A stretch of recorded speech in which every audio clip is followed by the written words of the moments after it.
This is a small model ball mill. The model is 1212. The cylinder length is 1.2 meters. The diameter is 1.2 meters.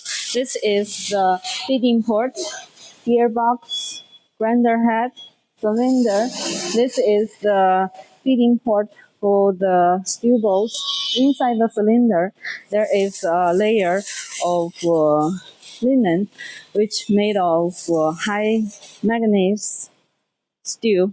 And this is a big gear ring, small gear ring. This is the transmission system, reducer, electric motor, 22 kilowatt. And this is the discharging port. The rotation speed of this ball mill is 40 revolutions per minute.